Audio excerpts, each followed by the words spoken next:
Now listen carefully to the conversation and answer questions 1 to 4. Hello, sit down, please. Thank you. Now, you are a new patient, aren't you? Yes, that's right. Okay, so I'd better get some basic details down first. Right, we'll start with your name. Martin Hansen.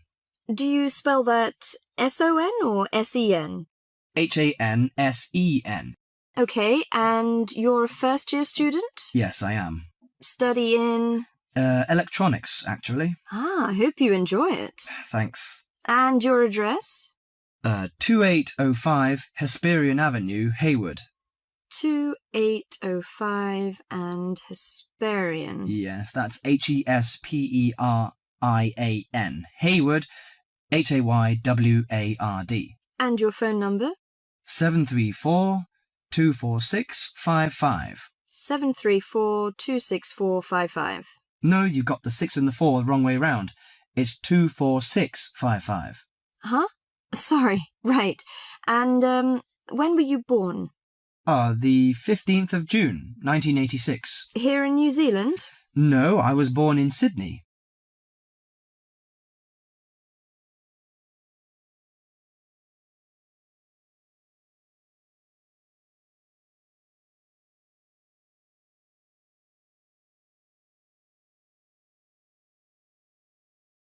Now listen to the conversation and answer questions 5 to 10. Good. So, what's your problem? Well, frankly, I wonder whether it is a problem. I get the blues, and it lasts for quite a while. I don't know how to... Yes, we all feel sad or get the blues now and again. Generally, our sadness lessens in time, and with the support of friends. However, if the depression leads to difficulty in thinking and greatly disrupts your daily routine, it can be evidence of a psychiatric problem. What do you feel exactly? I always feel sad and worthless. I find it hard to fall asleep and wake up early in the morning. How long has it lasted? Nearly half a month. Do you feel fatigue or loss of energy? Or you may have lost interest or pleasure in usual activities? Yes, sometimes. At first I thought I could overcome it by myself, but I failed, and I'm so glad that you came here. It seems that you are suffering mild depression from your symptoms. Depression? Yes, I feel depressed sometimes. But why would I... Depression may occur as a result of biochemical changes in the body. Alcohol, amphetamines, cocaine, and LSD can bring on depression. Those who have a family history of depression usually have a greater risk of depression. Sometimes the worrying changes in life can lead to depression. I see. I had a really bad breakup of a love relationship. It makes me feel hopeless. Do you think I need some treatment? Yes. Antidepressant medications are often used to treat depression, if it is serious. But I don't suggest them at first because of the side effects. I suggest psychotherapy, which can give you support and help you regain control. So do I need to come here every day? No, I will arrange counselling sessions for you, which will last 12 to 20 weeks. You come here once or twice each week. The psychotherapy is directed at helping you gain insight and understanding about events in your life, which may have contributed to your depression. With growing insight, you can often learn more effective ways of coping with your feelings and changing your behaviour. What can I do to take care of myself? Well, at first you should do some physical exercises on a regular basis, at least 3 times a week. How is your food? Do you eat well? Yes, I think so. I eat at my homestay family. Good. Find a hobby or a positive recreational activity to participate in once or twice a week. I know it's difficult for you, though. When you feel it's hard to overcome the depression, come to the counselling session. Remember, ask for help if the load is too heavy to handle. Yes, I'll try. So, when will my counselling session begin? I'm going to arrange that for you.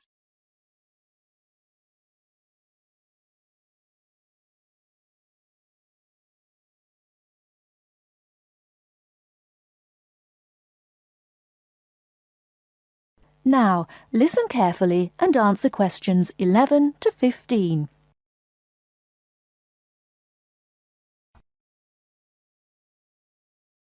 Welcome to The Food We Eat, sponsored by Safeway. Increasingly, we know more about the effects of our eating habits and lifestyles on our health. While new information can change old ideas, the news stories can often be confusing. At Safeway, we try to help customers not only in the range and types of food offered, but also by providing up-to-date, reliable information in areas we know are of interest and which relate to the diet we eat. Today, we are going to talk about sugar. Recently, doctors have been advising us to eat less sugar. The health recommendation to use less sugar is for two reasons. Firstly, for the sake of our teeth, since the amount and frequency of sugar consumption links to decay. Secondly, as sugar is a good source of calories, it can easily be a problem if we tend to be overweight. The dental risk is because bacteria which occur naturally in our mouth feed on carbohydrates, sugar and starch, to form plaque and acid. Plaque is a sticky coating that prevents the bacteria being removed by saliva. The acid attacks the tooth itself. This takes time, however, so the trick is to avoid sticky foods like sweets, which stay around in crevices feeding the bacteria.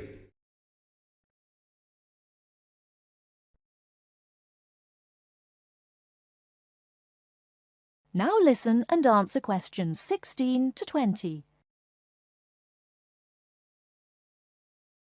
Regular brushing, preferably with a fluoride toothpaste, helps remove particles and resist acid. The worst thing you can do is nibble sweet things between meals. It puts your teeth under constant attack. A sweet tooth develops gradually, and you might be surprised at how you can steadily unlearn the taste, taking in fewer calories and saving your teeth. Here's some ways. A. Gradually cut down the sugar in tea and coffee till you can stop altogether or switch to sweeteners. B. Choose snacks with a lower sugar content. Fresh fruit, raw vegetables, crackers, milk or low-fat natural yogurt. Remember, some fruits like raisins have lots of sugar. C. Look for reduced sugar alternatives. There are more and more around, from diet drinks to yogurts, even jams and sauces. D. Try gradually to cut back on the sugar you use in cooking, especially in baking.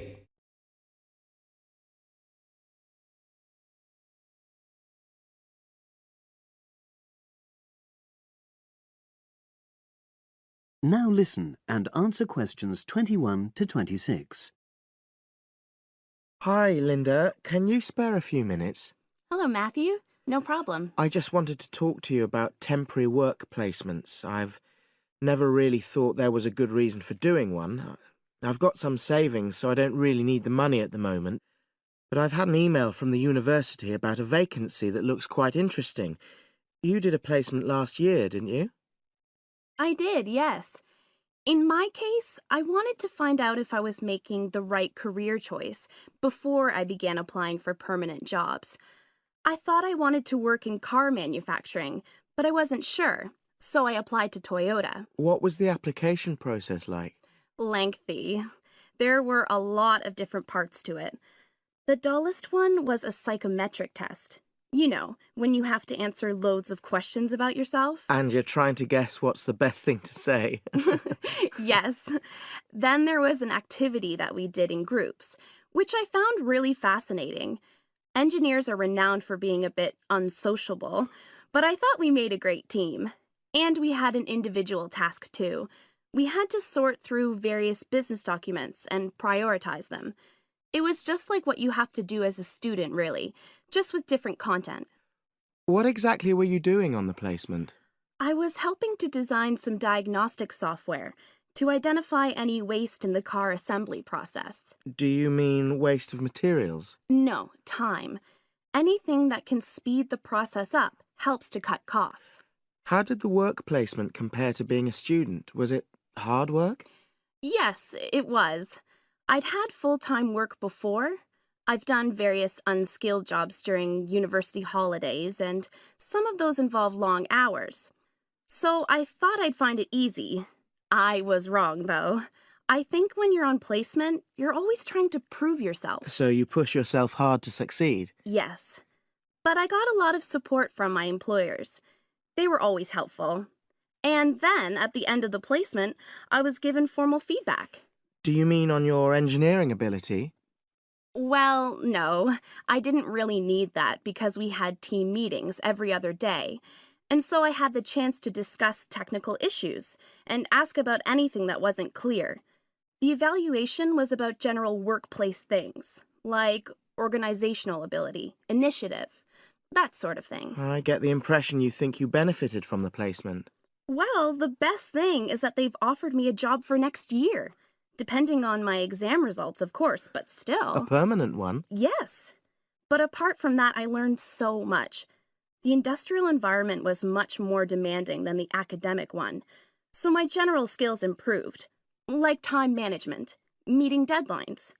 And on the technical side, I learned new software packages, like MS Project. Well, I think you've convinced me that work placements are worthwhile, but while you're here, can you give me advice on something else?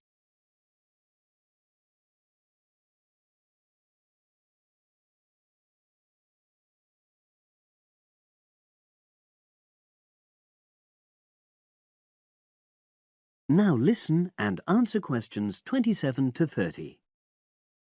I'm about to make a start on the engineering materials module, and I've got a book list here. Can you have a quick look and tell me what you would recommend? That's if you can remember. Let's see. I do remember some of them. Yes, this one, The Science of Materials. I found the subject quite hard generally, but this book is very accessible, so it suited me. It doesn't cover everything, though. What about this one, then? Materials engineering. Oh, yes. I do remember that. But it's a bit out of date now, isn't it? Unless it's a new edition. I don't think so. But what I liked about it were the pictures. They really helped to understand the descriptions. It's useful just from that point of view. Let's see, what else? Oh, yes, that one there, Engineering Basics. I think out of all these, that's got the widest coverage. But I've looked at the contents page and it hardly mentions nanotechnology. Yes, you're right. The evolution of materials does, though. It's a recent publication, so it covers all the latest developments. It's a bit thin on the 1960s, though, and that decade was quite important. Well, it sounds as if they all complement each other in some ways. I don't suppose you can lend me...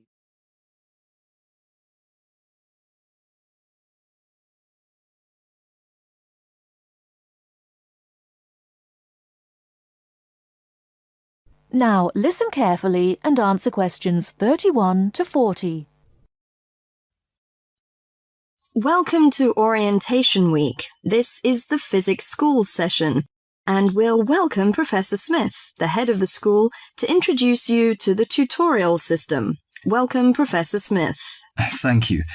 You may have noticed life at university is totally different from that of school. For you, tutorials are an important part of the teaching program. Tutors are the primary contact between undergraduate students and the school. A tutor is the student's personal tutor as well as their academic tutor. Tutorials for physics undergraduates consist of 6 students who meet each week with their tutor for at least 50 minutes. For radiographer students, tutorials will normally consist of a group of about 10 students who will meet fortnightly with their tutor for a period of at least 50 minutes. In the first semester, the tutorials are during weeks 1 to 11. For semester 2, they are during weeks 14 to 24. Everybody involved is expected to be present and on time. and the tutor will also be available in week 12 and 25 to discuss problems that arise during revision. But attendance by students is optional. Now I'm going to introduce to you the stages and activities of the tutorials. The induction period is from week 1 to 3. I know that a significant minority of you experience culture shock during your first few months at university, and the important function of this stage is to identify students who are having difficulty integrating into the academic program. In particular, tutors should check your attendance of lectures, tutorials, laboratory sessions, and this sort of things. Tutors also help you tackle work in a systematic and effective manner. Stage 2 begins from the 4th week. Some tutorials of this period are to be devoted to discussion or going over the students' lecture notes, but approximately 50% of tutorial time is to be devoted to coursework. You should finish the weekly homework assignments of 2 hours duration with at least 50% involving written work. At least 8 homework assignments during the year should involve answering problems set on coursework. The written work collected by the tutor should be marked within a week of handing in, and generally the assignments should be graded. The 3rd stage starts from week 8 till the 10th. During this period, math and 4 core physics programs are included. The majority of tutorial time should be devoted to work which support the lecture programs and laboratory work. At least 60% of homework assignments should involve written work. The assignment may involve writing an account of or notes on a specified range of topics. The written work should also be marked and graded. Short oral presentations by students should be included. They are possibly on general physics topics or essays. The last week's personal development planning is a structured and supported process. The primary objective for PDP is to help you to become more independent and confident, self-directed learners, and encourage a positive attitude to learning throughout life. It is undertaken by yourselves to reflect upon their own learning, performance and achievement, and to plan for their personal, educational and career development. Finally, if without evidence of good reason you miss more than 2 sessions during a semester, or if the tutor is not satisfied with your progress, the matter must be immediately referred to the program director, who will normally issue formal warning, verbal and written. This will inform you that your place at university is under threat of withdrawal if no improvement is made.